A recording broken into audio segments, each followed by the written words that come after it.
NEET UG 2026 paper leak विवाद के बाद अब केंद्र सरकार परीक्षा सुरक्षा को लेकर बड़ा कदम उठाने की तैयारी में है।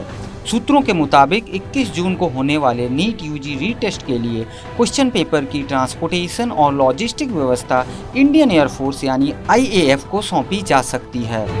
सरकार का मानना है कि इससे पेपर लीक जैसी घटनाओं को रोकने और सुरक्षा व्यवस्था को मजबूत करने में मदद मिलेगी। रक्षा मंत्री के घर हुई हाई लेवल बैठक। जानकारी के अनुसार हाल ही में रक्षा मंत्री राजनाथ सिंह के आवास पर एक हाई लेवल मीटिंग आयोजित की गई। बैठक में नीट यूजी टेस्ट की सुरक्षा व्यवस्था को लेकर विस्तार से चर्चा हुई। क्या है नया प्लान?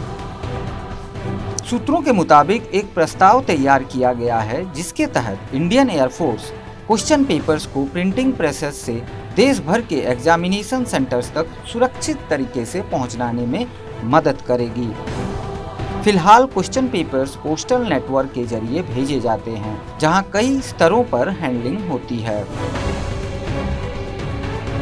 सरकारी सूत्रों का कहना है कि इसी मल्टी हैंडलिंग सिस्टम की वजह से पेपर लीक का खतरा बढ़ जाता है। अब इंडियन एयरफोर्स बैक मैकेनिज्म के जरिए इस जोखिम को कम करने की कोशिश की जा रही है। PMO से मंजूरी के बाद होगा फैसला। सूत्रों के मुताबिक इस प्रस्ताव पर अंतिम फैसला प्राइम मिनिस्टर्स ऑफिस यानी PMO के साथ चर्चा के बाद ली जाएगी।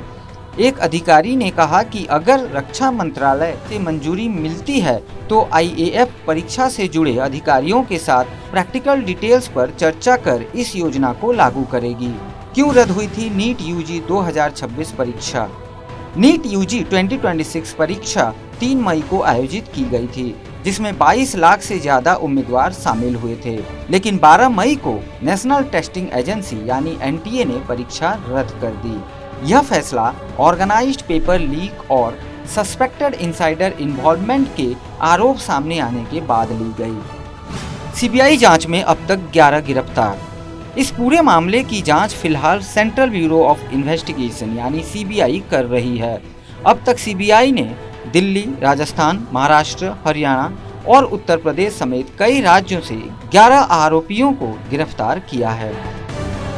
जांच एजेंसी यह पता लगाने की कोशिश कर रही है कि पेपर लीक नेटवर्क कितना बड़ा था और इसमें किन किन लोगों की भूमिका थी। छात्रों और अभिभावकों की नज़र सरकार पर अब 21 जून को होने वाले रीटेस्ट को लेकर लाखों छात्रों और उनके अभिभावकों की नज़र सरकार पर टिकी हुई है, क्योंकि इस बार सबसे बड़ा सवाल सिर्फ परीक्षा नहीं बल्कि उसकी सुरक्षा और निष्पक्षता को लेकर है। ऐसे में अगर इंडियन एयरफोर्स को लॉजिस्टिक्स की जिम्मेदारी मिलती है, देश की सबसे बड़ी प्रवेश परीक्षाओं में सुरक्षा व्यवस्था को लेकर एक बड़ा बदलाव माना जा सकता है।